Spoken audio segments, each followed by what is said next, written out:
हमारे घरों में साबुन आता है, Lux, Lifebuoy, Liril, Rexona, Pears, Cameay, Palmolive, Johnson and Johnson वगैरह वगैरह। ये सब साबुन क्यों खरीदते हैं? एक बार मैंने एक भाई से पूछा कि लक्स से क्यों नहाते हो? कहने लगा माधुरी दीक्षित कहती है। एक दूसरे से पूछा कि तुम क्यों लगाते हो? कि हेमा मालिनी कहती है। तो कभी माधुरी दीक्षित और हेमा मालिनी कुएं में गिरेंगे तो हम भी गिरेंगे। ये बेवकूफी मत करिए। और मैं शायद आपको मालूम नहीं है कि माधुरी दीक्षित या हेमा मालिनी या कोई भी फिल्मी हीरोइन लक्स से नहीं नहाती, साबुन से नहीं नहाती। तो आप पूछेंगे मुझको कैसे मालूम?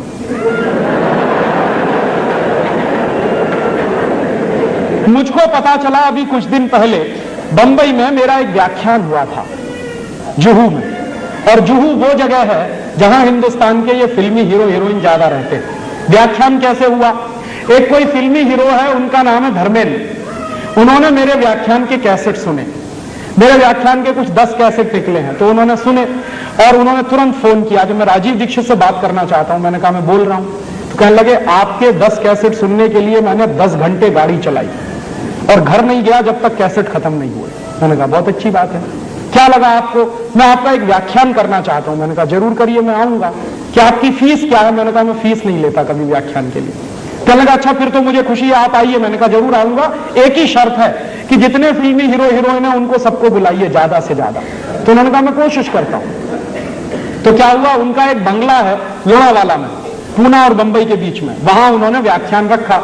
मैं गया, ज्यादा लोग तो नहीं आए, कुछ 25-30 लोग आए थे। उनके बीच में मीटिंग हुई, बातचीत हुई, बहुत सारे सवाल पूछे। जब खत्म हो गए उनके सवाल तो मैंने उनसे कहा कि अब मैं एक सवाल पूछूंगा। तो हेमा मालिनी से मैंने पूछा क्या आप मुझे बताओ कि लक्स से नहाती हो? नहीं। लाइफ बॉय से नहाती हो? नहीं। कैमे से नहाती हो? नहीं। लिरिल से नहाती हो? नहीं। मैंने कहा आप नहाती भी हो? तो कहने लगी नहाती तो रोज हूं। मैंने कहा फिर किससे? तो उन्होंने बताया चने के आटे में मलाई डाल के नहाती हूं, माने बेसन में मलाई डाल के नहाती हूं। तो मैंने कहा अगर आप बेसन में मलाई डाल के नहाती है तो ये बात पूरे देश को क्यों नहीं बताती?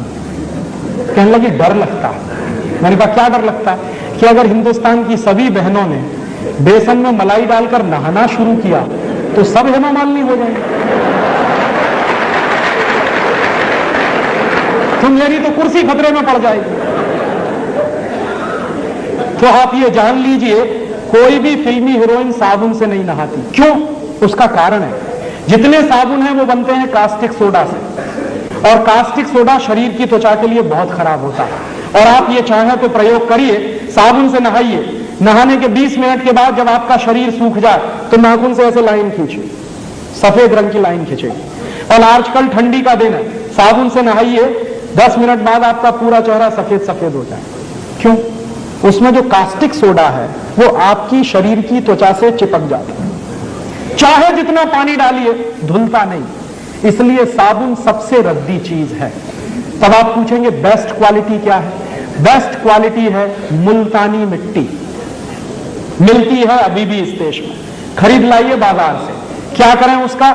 मुल्तानी मिट्टी को दही में डाल दीजिए रात को, या दही की ताक में डाल दीजिए, सवेरे तक एकदम मुलायम हो जाएगी। उसको पेस्ट बनाइए, शरीर पर ऐसे ही लगाइए जैसे साबुन लगाते हैं, और नहा लीजिए गर्म पानी से, एकदम फ्रेश हो जाएंगे आप। दूसरा तरीका, चने का आटा माने बेसन, उसमें मलाई मिलाइए, पेस्ट बनाइए, उसको रगड़िए और उससे नहाइए। तीसरा तरीका, आप जो है अपने घर में ले आइए मसूर की दाल का आटा, मसूर की दाल होती है उसको पिसवाइए, उसका आटा बनता है, उसमें शहद मिलाइए, मध मिलाइए और उसका पेस्ट बना के उससे शरीर को लगाइए और गर्म पानी से नहाइए, आपकी स्किन एकदम सॉफ्ट हो जाएगी। चौथा तरीका, मुल्तानी मिट्टी लीजिए, अरीठा का पाउडर लीजिए, शिकाकाई पाउडर लीजिए, तीनों को बराबर बराबर मात्रा में मिलाइए, डिब्बे में बंद करके रखिए। 1 साल तक इसका कुछ नहीं बिगड़ता। नहाने के 20 मिनट पहले 1 चम्मच पाउडर 1 गिलास पानी में डाल दीजिए और उस पानी से पहले शरीर के बाल धो लीजिए, आपके बाल टूटना बंद हो जाएंगे। और फिर उसी पानी से शरीर से नहा लीजिए, आप कोई साबुन लगाने की कभी जरूरत ही महसूस नहीं होगी। और आपको मैं बताऊं सबसे अच्छा, आपके यहां अकोला में गाय के गोबर से एक साबुन बनता है, और गाय के गोबर से जो साबुन बनता है, पिछली बार मैं आया था यहां से खरीद के ले गया था, और मैंने मेरे सब दोस्तों को बांटा, मैं भी नहाता हूं। मैं आपको सच बताऊं कि उस साबुन से नहाने के 10 मिनट के बाद शरीर में से खुशबू निकलती। फिर एक दिन मैंने पुराने कुछ ग्रंथ खोजे तो मुझे पता चला कि हिंदुस्तान में जब यज्ञ किया जाता था तो किसी भी राजा को यज्ञ करने से पहले गोबर से स्नान करना जरूरी होता था। भगवान राम ने भी यही किया था। जब भगवान राम ने यज्ञ किया तो गोबर से स्नान किया था, तब यज्ञ करने के लिए बैठ पाए थे।